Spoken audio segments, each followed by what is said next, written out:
Hello friends, welcome to this video. इस video में बेटा हम लोग ट्रिकी क्वेश्चंस कुछ देखेंगे एग्जाम्स में आने वाले, और प्रीवियस ईयर्स में जो क्वेश्चंस आए हुए हैं वो हैं।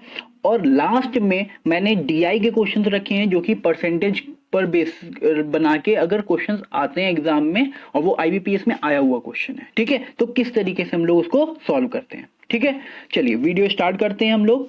पहला क्वेश्चन है, ये भी आईबीपीएस में आया हुआ क्वेश्चन है। लिखा हुआ है x प्लस 10 y माइनस 8 से 20% अधिक है।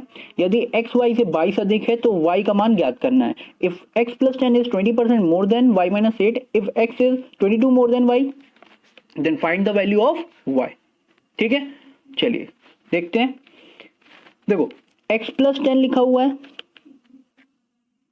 और y माइनस 8 बोल रहा है 20% अधिक है। 20% होता क्या है आपका 1/5 होता है, 5 इनिशियल वैल्यू होगी। ठीक है, y माइनस 8 से 20% अधिक है, मतलब y माइनस 8 क्या हो जाएगा आपका 5 हो जाएगा। ओके, तो x प्लस 10 1 क्या होगा ज्यादा, मतलब ये हो जाएगा 6। ठीक है, ओके, आगे बोल रहा था x प्लस x y से 22 अधिक है, मतलब x की वैल्यू क्या हो जाएगी यहां से y प्लस 22। तो टोटल अगर हम ये वाली वैल्यू पूरी बोलें तो ये कितनी हो जाएगी आपकी y प्लस 32। क्लियर है, y माइनस 8 और y प्लस 32 इन दोनों का अगर हम लोग डिफरेंस निकाल लें, ठीक है, तो डिफरेंस क्या आ जाएगा। देखो y प्लस 32 है और में से y प्लस 32 में से y माइनस 8 माइनस करोगे तो माइनस y प्लस 8 हो जाएगा, y कैंसिल, इट मीन 40 आ जाएगा। ठीक है, और यहाँ जो रेशियो गिवन था वो 6:5 था, यहाँ पर डिफरेंस कितना आ गया 1 का। 1 की वैल्यू हमारी आ गई कितनी 40।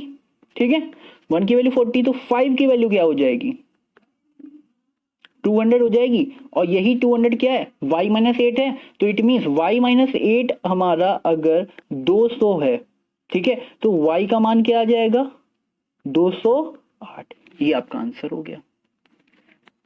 क्लियर हो गया, ठीक है, बिल्कुल इजी क्वेश्चन था। ठीक है, चलिए नेक्स्ट क्वेश्चन पर आते हैं।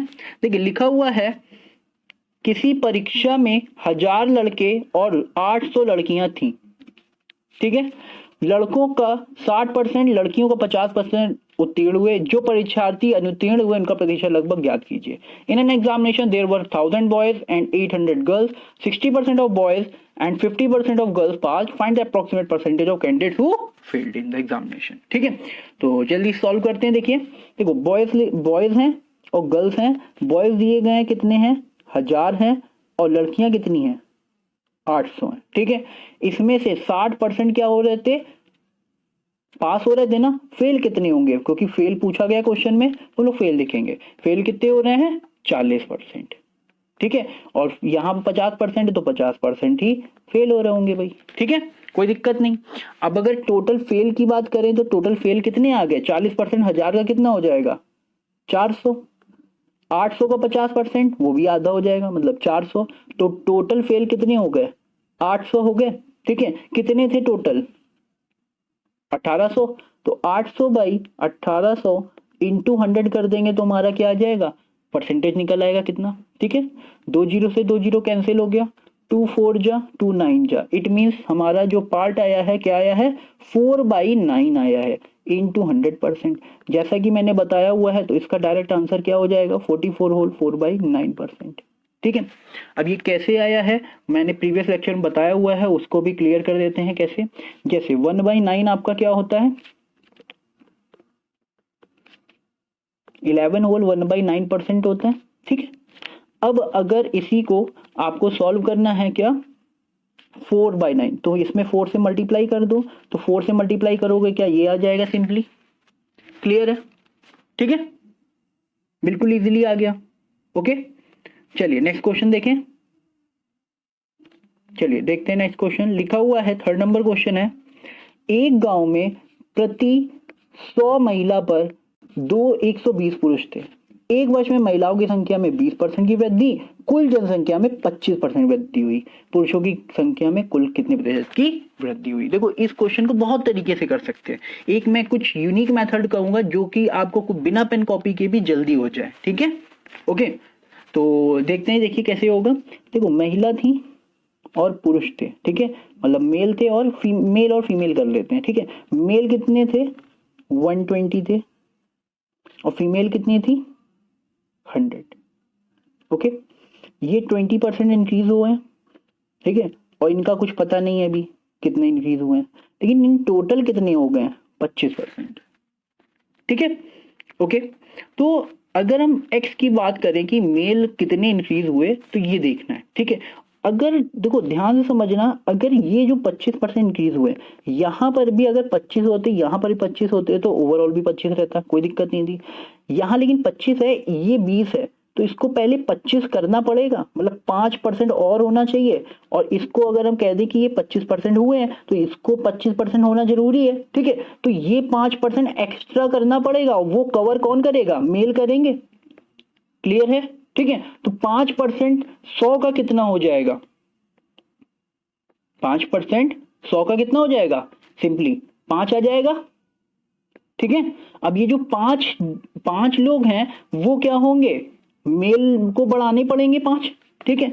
और वो कितने हैं मेल, 120 हैं, कितना परसेंट बढ़ेगा, 5 से 120 का कितना परसेंट बढ़ जाएगा, 5 से डिवाइड कर दो, कितना आ जाएगा 1/24, 4 से और कट कर दो, 4 6 जा और ये 25 जा, इट मीन सॉल्व करने पे आएगा 4 होल 1/6%, मतलब ये 4 होल 1/6% मेल को और इंक्रीज करना पड़ेगा। इसका मतलब 25 पहले से था, इतना और बढ़ा दिया, तो टोटल इन टोटल कितना हो जाएगा, 25 और 4 कितना हो जाएगा, 29 हो जाएगा, होल 1/6%, ये इंक्रीज होगा किसका, मेल का, ठीक है।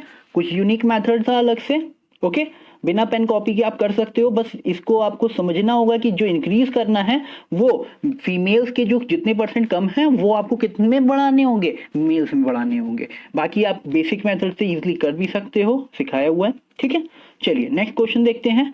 लिखा हुआ है कमल और चमन के वजन में 3:2 का अनुपात है। जब कमल का वजन 20% बढ़ जाता है, तब दोनों का कुल वजन 28% से बढ़कर 64 किलोग्राम हो जाता है। तो चमन के वजन में कितने प्रतिशत की वृद्धि हुई, देखो प्रतिशत की बात बोले तो ये 64 किलोग्राम है, उससे कोई हमको मतलब ही नहीं होगा, ठीक है। तो इजिली हम लोग जल्दी से इसको सॉल्व करेंगे। देखिए प्रीवियस मेथड अभी जो मैंने बताया था उसी से सॉल्व करेंगे, देखिए कितनी जल्दी होता है, ठीक है।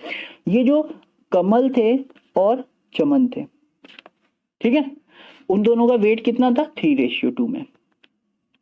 ओके, जब कमल का वजन 20% से बढ़ जाता है, ठीक है, तो दोनों का कुल वजन 28% से, तो कमल का 20% से बढ़ रहा है, इनका पता नहीं, लेकिन टोटल अगर हम बोले तो वो कितना बढ़ रहा है, 28%। ओके, तो यहां पर अगर सॉल्यूशन में दिक्कत ना हो तो हम इसको 300 200 लिख सकते हैं, ठीक है, क्लियर है। अब यहां से अब अगर आपको सॉल्व करना है, देखिए कितनी आसानी से सॉल्व हो जाएगा। 20% है, ये टोटल पे 28% होना चाहिए, इट मींस यहां पर ये 20 है, 8% और होना चाहिए था, 8% 300 का कितना आ जाएगा, 24 आ जाएगा, मतलब 24 बढ़ना चाहिए किसके, चमन के में, चमन कितना है 200 का ये कितना प्रतिशत बढ़ जाना चाहिए। अगर हम चमन का क्या लेट कर ले रहे हैं, 28% तो लेट कर ही ले रहे हैं, तो इसके प्लस करके कितना और आ जाना चाहिए, ठीक है। तो 0 से 0 कैंसिल हो जाएगा और ये 212 कैंसिल हो जाएगा, क्लियर है। तो सॉल्व करने पे कितना आ जाएगा हमारा, 28 पहले ही से बढ़ना था और प्लस 12 और बढ़ जाएगा, मतलब 40% आपका ये इंक्रीज हो जाएगा इसका, ठीक है। तो चमन का कितना इंक्रीज होना चाहिए, 40%, क्लियर हो गया, ठीक है। चलिए नेक्स्ट क्वेश्चन देखते हैं।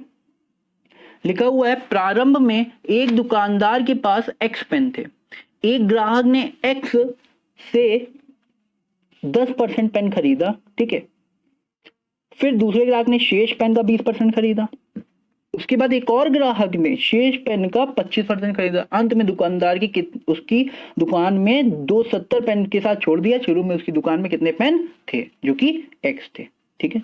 Initially a shopkeeper had X pens. A customer bought 10% of the pens from X. The another customer bought 20% of the remaining pens. After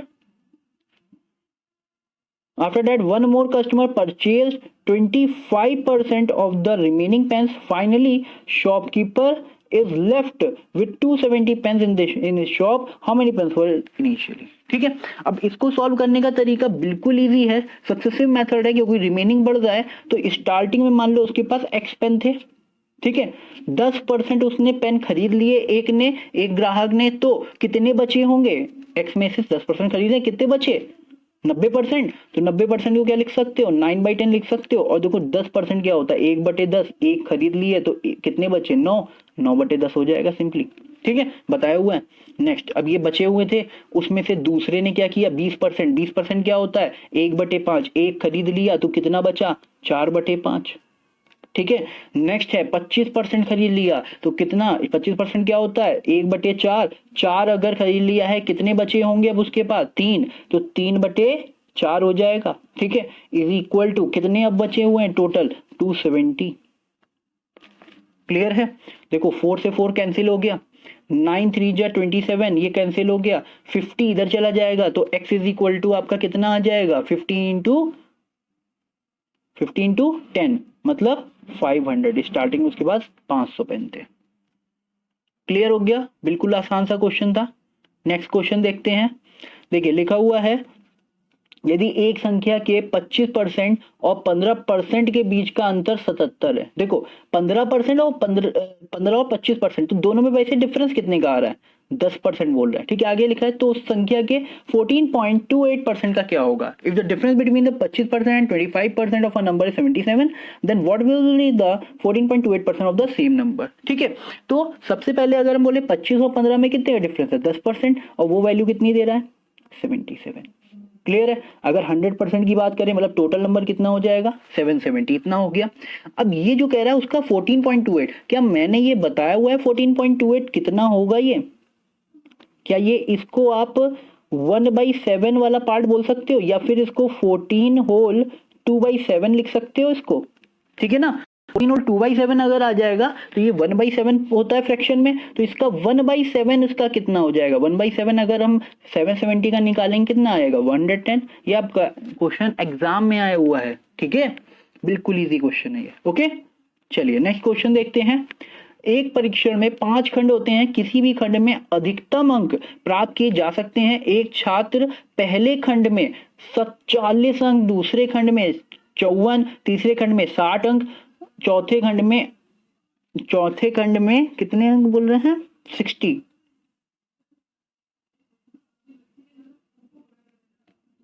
thirty marks in the fourth, ठीक है, 30 marks है। यहां से misprint हो गया है आपका, ये चौथे खंड में 30 मार्क्स हैं, और पांचवें खंड में किसी भी प्रश्न का उत्तर ही नहीं देता है, तो परीक्षा द्वारा अनुमानित कितना प्रतिशत होगा, ठीक है। तो आपको एग्जाम में क्या करना है? देखिए पहले एक जगह लिख देते हैं इसका पूरा डेटा, पहला, दूसरा, तीसरा, चौथा और पांचवा, ठीक है।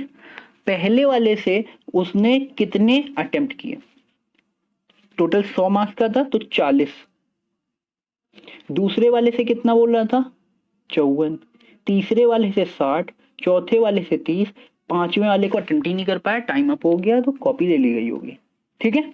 चलिए आगे, इसके बाद अब बोल रहा था कि अगर परसेंटेज बोले कि कितने % उसके मार्क्स आए होंगे, ओके, ठीक है। तो अगर मैं सोचूं कि यहां से सबसे छोटी वैल्यू क्या है? 30 है, लेकिन यहाँ 0 हो गया है, ये 60 है, ये 54 है, तो 40। अगर हम लोग कुछ भी ऐसे एज्यूम मान लेंगे उसके मार्क्स कितने आए, तो हमने मान लिया भाई 30% उसके मार्क्स आए, ठीक है। यहाँ तो लेकिन 0 आए हुए हैं, ठीक है, तो यहाँ कितने हो गए? -30। यहाँ तो सेम ही आ गए, तो इसको तो 0 लिख सकते हैं, कुछ बड़ा घटा नहीं है। लेकिन यहाँ क्या हो गया है आपका? 30 बढ़ गए हैं। यहाँ क्या हो गया है? प्लस का 24, यहाँ क्या हुआ है? प्लस का 10 हो गया है, ठीक है। अब ये वाला पोर्शन अगर आप ऐसे कर लेते हो तो बहुत जल्दी हो जाएगा कैलकुलेशन। देखो 30 से 30 कैंसिल, ये 0 तो खत्म है ही है, कितना बढ़ गया? 34 बढ़ गया, ठीक है, 34 बढ़ गया है। कितने लोगों का बढ़ा है? 1 2 3 4 5, ऑन एवरेज 5 का, लगभग ये 7% आ जाएगा, 7% से थोड़ा सा कम, ठीक है। तो 30 था लेकिन 7 ये और बढ़ गया, तो टोटल हमारा कितना हो जाएगा? अब ये क्या 37% बोल सकते हैं, ठीक है। अगर ऑप्शन आएगा तो 37 से कुछ छोटा आएगा, इट मींस ऑप्शन आ जाएगा लगभग 36.8% के आसपास, ठीक है, 36.8 करके आप आंसर अगर बोल रहा होगा तो लगा दोगे सीधे। ठीक है, कैलकुलेशन ज्यादा करने की जरूरत नहीं है। क्लियर हो गया? ठीक है, चलिए नेक्स्ट क्वेश्चन पर आते हैं। लिखा हुआ है एक शहर में 2 सिनेमा हॉल थे, ए और बी। ए में प्रति टिकट दर 20 रुपए, जिसमें 20% मनोरंजन कर तथा शेष मूल शुल्क था, मतलब टोटल रुपीस थे। हॉल बी में मूल शुल्क ए की तुलना में 25% कम, लेकिन मनोरंजन शुल्क 50% अधिक है। ए का टिकट मूल्य बी की तुलना में कितने प्रतिशत महंगा है? A city has 2 cinema halls, A and B. The rate per ticket in A is ₹20, of which 20% is the income entertainment tax and remaining is basic fee. ठीक है, the basic fee in hall B is 25% less than that of A, but the entertainment fee is 50% higher. By what percent is the ticket price of A more expensive than that of B? मतलब total कितना उसकी ticket का price था ज्यादा। ठीक है, okay, percentage है, percentage बताना है। तो सबसे पहले अगर हम बोले कि ये 20% जो आपका था, ठीक है, ये 20% था, ओके, तो ए की रुपए, ए के मतलब रुपए नहीं, परसेंटेज नहीं, 20 रुपए की टिकट थी। ठीक है, 20% मनोरंजन करता। ठीक है, इसमें दोनों को डिवाइड कर रहे हैं। जो मनोरंजन मतलब हो गया इंटरटेनमेंट टैक्स हो गया, ठीक है, दूसरा वाला उसकी हो गई जो बेसिक फी थी। ठीक है, बेसिक फी और एंटरटेनमेंट टैक्स। तो 20% इसका, 20 का 20% कितना आ जाएगा? सिंपली 4 आ जाएगा, बचा कितना? 16। Okay, the basic fee of hall B is 25% less than that of A. Basic fee जो बी की बोल रहा है, चलिए बी की लिख लेते हैं हम लोग सिंपली। बी के लिए बोल रहा है बेस, देखो 2 तरीके की होंगी, एक तो बेसिक फी होगी और इंटरटेनमेंट टैक्स होगा।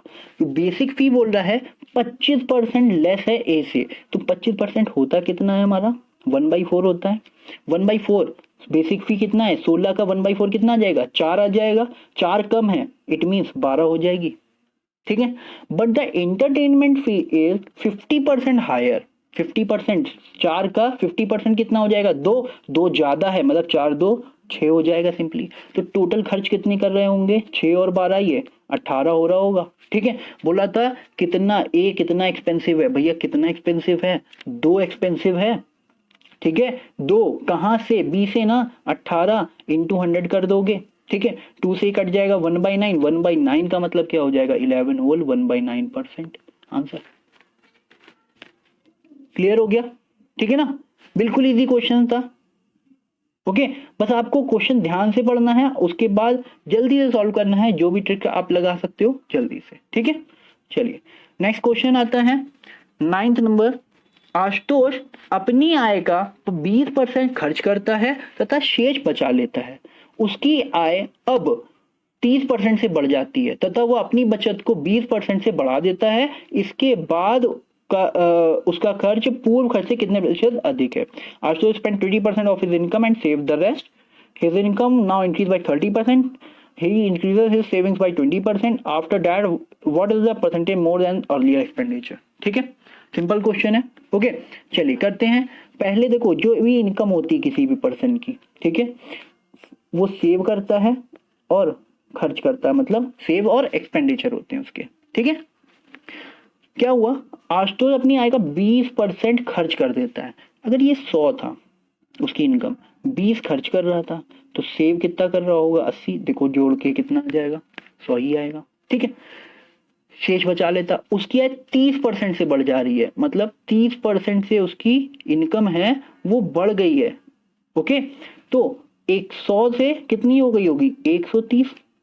ठीक है, his now he increases saving by 20%। 20%, 80 का 20% निकालोगे तो क्या होगा? 80 का 20% बताया हुआ है मैंने। ठीक है, 2 0 2 0 कैंसिल, सिंपल 8 2 16, 16 इंक्रीज हो जाएगा, 80 + 16 96। ठीक है, अब एक्सपेंडिचर कितना होगा उसका? 130 ये है, 96 ये हो गया। ठीक है, तो अगर हम इसको सेपरेट कर दें तो एक्सपेंडिचर आ जाएगा, तो 30 और 4 34 हो गया। ठीक है, what is the percentage more than the early expenditure? Expenditure कितना बढ़ गया? एक्सपेंडिचर कितना बढ़ गया? 14 बढ़ गया है। ठीक है, परसेंटेज अगर निकालना हो तो क्या करेंगे हम लोग? 14 बढ़ गया है, कहां से? 20 से, इंटू 100% कर देंगे। क्लियर है? 25 जा कट गया, 14 5 जा कितना हो गया 70% आपका आंसर हो गया, उसका इतना एक्सपेंडिचर बढ़ गया है। ठीक है, क्लियर हो गया। चलिए नेक्स्ट क्वेश्चन पर आए। देखो लिखा हुआ है, देखो बार ग्राफ है, ये 10 और 11 क्वेश्चन है। ठीक है, ये 12 नहीं होगा, 12% का नहीं था। ठीक है, चलिए 10 और 11 टू क्वेश्चंस हैं। लिखा हुआ है bar graph given below shows the percentage of valid voters in 5 villages in 2 years 2005 and 2001. Study the graph carefully, answer the following based question. Note, एक नोट दिया गया है, total voters in any year क्या होते हैं, valid voters होते हैं, invalid बताया हुआ है कि वैलिड और इनवैलिड क्या होते हैं। ठीक है, वोटर्स मैंने क्वेश्चन करवाया हुआ था एक। ठीक है, चलिए इलेक्शन वाला ही करवाया था क्वेश्चन, उसी पर बेस है। ग्राफ देख लेते हैं एक बार।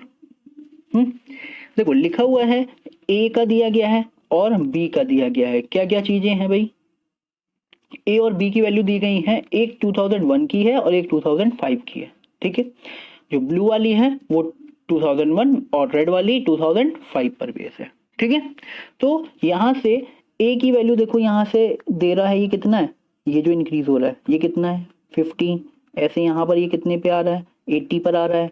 ऐसे बी का अगर देखोगे, बी का कितना आ रहा है ये 75 पे, और ये वाला बी जो 2005 में है उसमें कितना है 65 है। ऐसे एंड सो ऑन सब में दिया गया। ओके, ठीक है, और ये वाला जो ग्राफ दिए गए हैं ये सारे आपको ध्यान रखने हैं, ये सब क्या है टोटल वोटर्स के नहीं है, वैलिड वोटर्स के हैं, percentage of valid voters. Okay, ठीक है, चलिए क्वेश्चंस पर मूव करें। देखो पहला क्वेश्चन है, in village B if the total voters in 2001 were 13 whole 1/23% more than voters in 2005। पहले तो परसेंटेज हम लोग सॉल्व कर लें। 13 होल 1/23 दिया गया है। ठीक है, तो पहले इसको 23 इंटू 13 करोगे तो 23 10 जा 230 हो गया, और 23 3 जा 69 प्लस 1 ऐड हो जाएगा तो हो जाएगा 70, मतलब हो गया 300। ठीक है, 300/23% हो जाएगा। इट मीन्स 0 0 कैंसिल परसेंटेज से, तो ये फ्रैक्शन आ जाएगा 3/23। ओके, तो ये हम लोग ने परसेंटेज बना लिया अपना फ्रैक्शन में। ठीक है, मोर देन वोटर इन 2005। अब देखो बी की बात बोल रहा है, बी का बना लेते हैं, क्या है 2005 की बात बोल रहा है और 2001 की बात बोल रहा है। 1 को पहले लिख लेते हैं फिर 5 को लिख लेंगे। 2001 है और फिर 2005 है। ठीक है, ओके, अब 2001 के लिए बोल रहा है कि ये 2001 वर 13 और 1/23% मोर देन इन 2005। 2005 से इतना ज्यादा है, तो 2005 कितना हो गया मान लो 23, 3 ज्यादा है तो 23 और ये कितना हो जाएगा 26 हो जाएगा सिंपली। ठीक है, इनका रेशियो यही आ जाएगा हमारा। अब बोल रहा है find the ratio of the, ये टोटल वोटर्स की बात बोल रहा है, ये टोटल वोटर्स हैं। ठीक है, वैलिड वोटर्स नहीं है। फिर बोला find the ratio of the invalid voters in 2001 to the invalid voter in 2005। 2001 में ये टोटल हैं और ये भी टोटल हैं बोला है, लेकिन इनवैलिड वोटर्स की बात बतानी है। ठीक है, क्लियर है। तो चलिए ग्राफ पर आते हैं। इनवैलिड वोटर 2001 2005 के देखने हैं, और ग्राफ में हमारा क्या क्या दिया गया है, वैलिड वोटर्स दिए गए। ठीक है, तो बी जो दिया गया है 2001 में, ये दिया गया था हमारा बी का 2001 में ये दिया गया है 75, और ये कितना दिया गया है 65। ये कौन से हैं, वैलिड वोटर्स हैं। ठीक है, ओके, तो इनवैलिड अगर हम निकालेंगे तो वो कितने हो जाएंगे 25%, और इसका कितना हो जाएगा 35, 100 से माइनस कर लो। क्लियर है। ठीक है, चलिए क्वेश्चन सॉल्व करते हैं। 26 थे, ये 23 थे, तो ये टोटल थे। हाँ, और निकालने इनवैलिड, तो इनवैलिड कितने हैं वो, ये 25 थे। ठीक है, और ये कितने थे 35 थे इनवैलिड। बस इसको सॉल्व कर लो, रेशियो बन जाएगा हमारा। ठीक है, क्लियर है, इजिली कट हो जाएगा। देखो 5 5 जा 5 7 जा 26 5 जा होता है 130, एंड 23 7 जा होता है 161। आंसर 130 रेशियो 161 आ जाएगा हमारा। ओके, तो ऑप्शन हमारा कौन सा हो गया, ऑप्शन नंबर 130 161, बी ऑप्शन हमारा करेक्ट हो गया। क्लियर हो गया, ठीक है। चलिए नेक्स्ट क्वेश्चन पर आते हैं। लिखा हुआ है if in village A in 2005 2500 voters were declared invalid, 10% of valid voters opted NOTA. देखो नोटा मीन्स क्या होता है, क्या पता है सबको? नोटा आपका क्या होता है यहाँ पर कि जिसने किसी को वोट नहीं दिया है, मतलब वोट देने गए हैं लेकिन नोटा एक बटन होता है, उसका मतलब आपको दो तीन चार पांच जितनी भी पार्टी हैं उनमें से कोई समझ में आपको नहीं आई है, ठीक है, तो आपने नोटा कर दिया आपने, लेकिन वोट डालने गए लेकिन कोई पार्टी आपके लिए, आपको जो चाहिए था वो आपको, कोई भी पार्टी आपको नहीं लग रहा था कि वो आपको दे पाएगी या फिर कुछ अच्छा करेगी, तो आपने नोटा पर क्लिक किया होगा, ठीक है। तो एंड द विनर गॉट, आगे देखते हैं, and the winner got 200 more votes than losing candidate, losing candidate से उसको 200 ज्यादा मिले हैं, ठीक है। Then find the total vote that losing candidate got in 2005। देखो 2005 की बात बोल रहा है, कहीं 2001 की बात नहीं बोली है, ठीक है। तो आंसर हमारा सीधे सीधे 2005 में आएगा, ठीक है। तो हमको डेटा ए का जो निकालना है वो हमको क्या कलेक्ट करना चाहिए, ए वाला, ठीक है, ए का, वो भी कौन सा, 2005 का सारा, ठीक है।